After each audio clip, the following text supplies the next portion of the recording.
What's up, my people? Welcome back to the channel. Thank you very much for joining us today. Today, I'm going to be going over my best bets and discussing certain particular matchups. Before we can move onwards, I'm going to do a quick recap on our bets last weekend for accountability. And I've also added betting trackers down below in the description for full transparency. I want to be as legit as possible here, so let's get into it. So last week, our top ticket play was Rosenham Younes, 0.75 units, around average odds around 1.61, closed around 1.45, so secured some good closing line value. The fight was pretty competitive at times, but Rose got the job done right. I'll post this as well, for full transparency. We also had two amazing underdogs, which I'm super gassed about. Our first underdog was 0.25 units on Jarno Erin's, 2.65. I mean, what more can you ask for our underdog? 30-27 clean victory, secure some good closing line value. And one bet, the other underdog bet we had was 0.2 units on Julian Arosa. Unfortunately, we slightly butchered the line movement here, but Arosa came through, showed his heart, showed his will to win, and Ramos showed his quit and willingness to give up quite easily. So let's get into it. Let's do the main event breakdown here.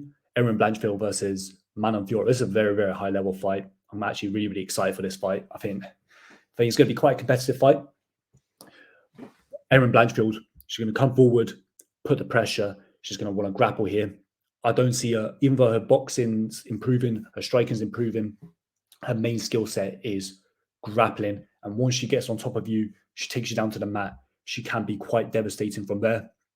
Manon Fiorot, she's like the women's version of Stephen Thompson, beautiful sidekick, lovely movement, great striking. Not a lot of power, but she fights at high pace, puts out a ton of volume, 100%. I'm saying the obvious here, but Manon Fiorot is definitely the better striker here.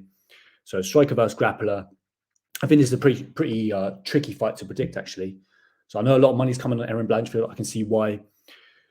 Against Tyler Santos, it looked like round one. The physicality was too much for her, but she just kept persisting, kept coming forwards, and eventually wore down Tyler Santos.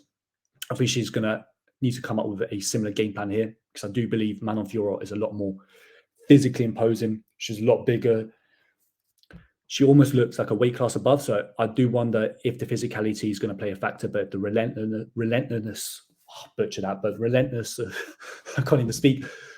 But if Blanchfield keeps coming forward, the pressure and the constant grappling and the constant grappling attempts may wear on Manon Fiorot. But I'm looking at odds here. 1.50 for Erin Blanchfield, Manon Fiorot 2.7. I think the line's a little bit too wide here. I may consider a Manon Fiorot bet here, but I just need to let my thoughts marinate a bit more, think about the matchup a bit more.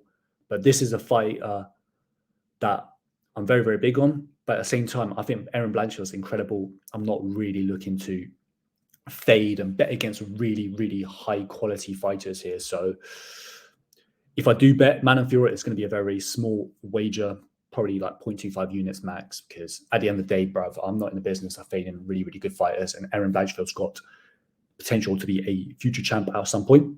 So I think Manon Fiorot is going to get the job done. But it's not a mega confident pick, and if Erin Blanchfield wins, I wouldn't be surprised here. So I'm not out here looking to risk mad units on this matchup. Next matchup I'm going to be talking about is Bruno Silva versus Chris Weidman. First of all, you cannot bet Chris Weidman, bruv. I don't care. You cannot bet him.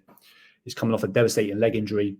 He looked a bit like a shell of himself. I know he made the fight competitive against Bruno Tavares at times. Maybe he can stall on Bruno Silva, but 100% Bruno Silva is the justified favorite here. There's no way you can bet Weidman. Even if he wins here and he looks like value, I get it, blah. But one thing I'm considering is that maybe Weidman is juicing. So, like, if he miraculously just comes out looking amazing, but fighters coming off brutal injuries like that at his age, with all the wear and tear he's gone through, that's not a trend that I'm looking to bet on. I think you can only look at one side here, which is Bruno Silva. But Bruno Silva's got his flaws. Obviously, he's very very powerful power puncher, decent striker, but he does have a lot of flaws. And I do feel like Bruno Silva is probably a guy on the decline. Unfortunately, he's not really looked the same since the Alex Pereira fight. It's like he gave a heart and soul into that fight. and he's just slowly been declining. But I think Bruno Silva is going to get the job done here to get the victory, probably a finish. Now the question is whether to make a bet or not. The bookies have the odds here pretty accurate in my opinion. Bruno Silva 1.36, which is about minus 300. Those are fair lines there. Maybe look at under. Maybe look at Bruno Silva inside distance, but Bruno Silva inside distance is 1.53, so it's not really much difference from the money line, and it's not worth the risk, right? So that's one fight I'm considering, but like I say, you let my thoughts marinate throughout the week. Luque versus Buckley. A lot of money's coming on Buckley. I can see why. Buckley's very athletic. Luque looked a little bit shot-born last fight. Obviously, there's a lot of question marks about how he was going to deal with that. The trauma, the head trauma he went through. He said loads of question marks there. He put up a grappling performance against RDA, showed he's more physically imposing. I don't really think he can grapple Joaquin Buckley here. No way. Even if he does take down Buckley, I think Buckley's just going to pop straight back up.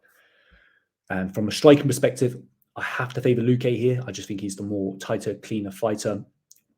Buckley's going to come in, probably wing hooks, which is going to... I don't really love his chances with that, but because I have tons of question marks with Vicente Luque here, there's no way I can bet him at all. So I do kind of agree with the steam coming in on Buckley, but I don't know if I'm going to make that bet, and I'll probably leave this fight alone because I think this is quite a tricky fight to call. And at average odds around 1.81, I think the odds are very accurate. Now, the best part of the video, we're going to get into the best bets. So our first best bet is 0.35 units on Sedriques Dumas. I know there's a lot of hype on this Ruziboev guy, and I'm not really seeing what the fuss is about, to be honest. Like, he's just been subbing really low level guys. I know he got a KO in round 1 against Bruno Ferreira. Bruno Ferreira for a lazy leg kick gets himself KO'd, but from what I'm seeing, I'm not impressed at all. I think this guy has fraud potential. If Ruziboev was called John Chad or something, I think the line would be way closer. And the whole Ibov last name is inflating the betting price here. Of course, I do think it's a fight with a lot of question marks, but at the current odds around 3.2, I think there is some value on Dumas. So I'm going to go 0.35 units for now. Maybe by the end of the week, I change my mind, but I think we're going to secure some good closing line value here at the very worst.